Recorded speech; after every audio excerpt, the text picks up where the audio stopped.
Hello everyone, आज है 4 अक्टूबर और आज हम लोग 4 अक्टूबर से बनने वाले सभी इंपॉर्टेंट करंट अफेयर्स को डिस्कस करेंगे और इनसे बनने वाले सभी अदर फैक्ट्स भी। चलिए स्टार्ट कर लेते हैं हमारा आज का वीडियो। तो फर्स्ट क्वेश्चन है 14th वैश्विक शिखर सम्मेलन कहाँ आयोजित किया गया। तो इसका राइट आंसर हो जाएगा नई दिल्ली।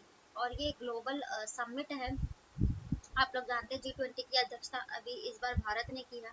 तो ये जो ग्लोबल जो समिट है इस बार का, ये भी यहीं पर आयोजित किया गया है और ये न्यू दिल्ली में आयोजित किया गया है। और इस ग्लोबल समिट में जो काफ़ी सारी जो चीज़ें हैं ग्लोबली तौर पर, जैसे आर्थिक सामाजिक इन सभी चीज़ों पर, वैश्वीकरण को कैसे बढ़ावा देना है, इन सब मुद्दों पर चर्चा की जाती है। तो G20 की अध्यक्षता के बाद ये सम्मेलन पहला है ग्लोबल समिट के ऊपर, इसलिए ये इम्पोर्टेंट हो जाता है। ठीक है। तो ये समिट नई दिल्ली में आयोजित की गई। नई दिल्ली जो हमारा केंद्र शासित प्रदेश है और राजधानी है, जिसको 2000 इनको इसके जो मुख्यमंत्री है ये अरविंद केजरीवाल हो जाएंगे। ठीक है। दिल्ली को जो राष्ट्रीय राजधानी बनाने का जो प्रस्ताव पारित हुआ था, ये 1912 में लॉर्ड हॉर्डिंग के काल में किया गया था। अभी सबसे प्रदूषित शहर पिछले साल नई दिल्ली पाई गई थी, जिसके चलते नई दिल्ली में 10 लाख वृक्षारोपण की नीति अपनाई गई थी। ठीक है। और हरियाली फेस्टिवल यही मनाया गया था। तो ये सारी चीज़ें यहाँ पर की गई थी। और मोस्ट इम्पॉर्टेंट, अभी नई दिल्ली में G20 का जो समिट है भारत मंडपम में आयोजित की गई। तो ये भी नई दिल्ली में ही आयोजित किया था। नरेंद्र मोदी जी ने इसकी अध्यक्षता की थी। ठीक है। तो ये भारत मंडपम भी दिल्ली में ही आयोजित किया गया था। अब देखते हैं अदर राज्य जो चर्चा में रहे हों, जैसे गोवा। गोवा में जो है ना, इस बार के जो 37वें राष्ट्रीय खेल है ये गोवा में आयोजित होंगे और गोवा की राजधानी पणजी। प्रमोद सावंत यहाँ के मुख्यमंत्री हैं। उत्तराखंड की बात करें तो अभी जो उत्तराखंड है, मैंने आपको बताया इसमें पहला जो भारत का प्लास्टिक जो पॉलीथीन बैंक है वो इसी उत्तराखंड में स्थापित किया जाएगा। उत्तराखंड जिसकी राजधानी हो जाएगी देहरादून। और पुष्कर सिंह धामी यहाँ के मुख्यमंत्री हैं। मध्य प्रदेश की बात करें तो मध्य प्रदेश के भी लाडली बहिना योजना बहुत चर्चे में है, जिसमें महिलाओं को 1000 से लेकर 1200 तक की जो राशि प्रोवाइड कराई जा रही है।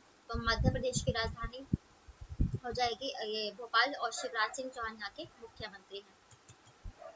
नेक्स्ट क्वेश्चन है, हाल ही में किस राज्य के जिले, कैमूर जिले में किस राज्य में दूसरा टाइगर रिजर्व स्थापित किया जाएगा। तो ये बिहार है। बिहार में आप लोगों ने एक वाल्मीकि टाइगर रिजर्व पढ़ा होगा जीके में। और अब जो है एक इसका दूसरा टाइगर रिजर्व आयोजित मतलब बिल्ड किया जा रहा है यहाँ पर। इसके कैमूर जिले में इसका जो दूसरा टाइगर रिजर्व है ये बनाकर तैयार किया जाएगा। ठीक है। तो पहले यहाँ पर वाल्मीकि था, अब ये एक नया टाइगर रिजर्व यहाँ पर बनेगा। और बिहार की बात आई है, इसकी राजधानी हो जाएगी पटना। बिहार के जो मुख्यमंत्री है ये नीतीश कुमार है। बिहार में मैंने आपको बताया था सबसे बड़ा जो रबर का डैम है, लेकिन रबर का जो बांध है ये फाल्गु नदी पर बनाया गया था। नीतीश कुमार ने इसका उद्घाटन किया था पिछले साल। और इथेनॉल पॉलिसी लागू करने वाला पहला राज्य ये यही हो जाएगा। और सीतामढ़ी इलाके में यहाँ के सीता माता की सबसे बड़ी मूर्ति का अनावरण भी यही किया गया था, बिहार में ही। ठीक है। तो ये सारे कुछ बिहार से ही रिलेटेड फैक्ट थे। अब हम देखेंगे अदर ऑप्शंस। तो उत्तराखंड, उत्तराखंड में आप लोगों ने एक जिम कॉर्बेट नेशनल पार्क सुना होगा, जिसका नाम बदलकर रामगंगा नेशनल पार्क कर दिया गया। ये सबसे पहला टाइगर रिजर्व था भारत का और 1973 में टाइगर प्रोजेक्ट की शुरुआत यहीं से की गई थी।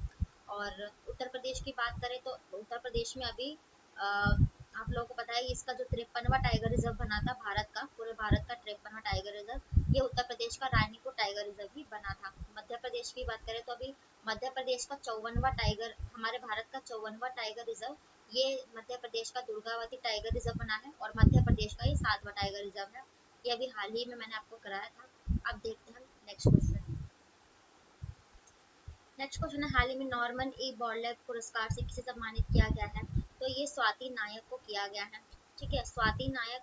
और आप लोग जानते हैं नॉर्मन ई बॉर्लॉग ये हरित क्रांति आप लोगों ने पढ़ी होगी, तो पूरे विश्व में हरित क्रांति का जो श्रेय जाता है ये नॉर्मन बॉर्लॉग को दिया जाता है। तो ऐसे ही स्वाति नायक ने भी जितने भी फसलों से रिलेटेड या खेती से रिलेटेड है उनके योगदान के लिए ये अवार्ड इनको दिया गया है। ठीक है। स्वाति नायक और नॉर्मन बॉर्लॉग। और अभी आप लोग जानते ही हैं भारत में हरित क्रांति के जनक एस स्वामीनाथन, इनका भी हाल ही में निधन हुआ है। ठीक है। तो ये भी इम्पोर्टेंट न्यूज़ है। तो इसलिए अभी ये अवार्ड प्रोवाइड कराए गए। तो उसमें नॉर्मन बॉर्लॉग अवार्ड ये दिया गया था 1960 के काल में। 1966 से ये हरित क्रांति की शुरुआत हुई थी, जब तीसरी पंचवर्षीय योजना भारत में लागू की गई थी। अब अदर ऑप्शंस भी हम कुछ अवार्ड से रिलेट करके पढ़ेंगे, जैसे वहीदा रहमान इस साल का वैसे तो 2023 है, लेकिन इनको ये 2021-22 का भी अवार्ड चल रहा है, तो इस बार का Dada Saheb life time achievement award ये वहीदा रहमान को दिया गया है, एक्ट्रेस है ये। आशा भोसले को जो है ना लता मंगेशकर दीनानाथ ये दूसरा अवार्ड दिया गया था, उन्हीं की जो बहन है आशा भोसले उनको दिया गया। और चेतना मारू अभी मैंने बताया था, बुकर प्राइज में इनके एक उपन्यास को शामिल किया गया है, चेतना मारू के। ठीक है, देखते हैं नेक्स्ट क्वेश्चन। नेक्स्ट क्वेश्चन है, ये भी इम्पोर्टेंट है। प्रेस ट्रस्ट ऑफ इंडिया के नए अध्यक्ष यानी कि जो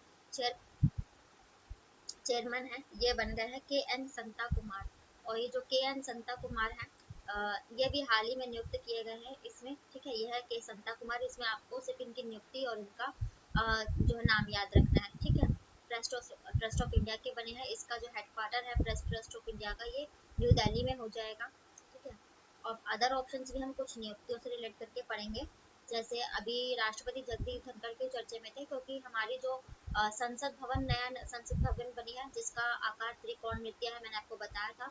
तो इसमें पहले फर्स्ट टाइम जो फ्लैग होस्टिंग करी यानी कि झंडा लहरा भी जगदीप धनखड़ जो हमारे उपराष्ट्रपति इन्होंने ही किया था। नितिन अग्रवाल ये बीएसएफ के नए अध्यक्ष बने हैं, कार्यभार संभाला है इन्होंने। अर्जुन राम मेघवाल ये किरण रिजिजू जो हमारे कानून मंत्री थे इनको रिप्लेस करके अब अर्जुन राम मेघवाल हमारे कानून मंत्री बने। ठीक है, तो ये थे आज के आपके डेली के करंट अफेयर्स, और इनसे बनने वाले जितने भी अदर फैक्ट या जीके बन सकते हैं उन सभी को मैंने कवर किया है। तो वीडियो पसंद आए तो प्लीज़ लाइक करें, चैनल को भी सब्सक्राइब करें। फिर मिलते हैं ऐसी नॉलेजेबल वीडियो के साथ, तब तक के लिए राधे राधे।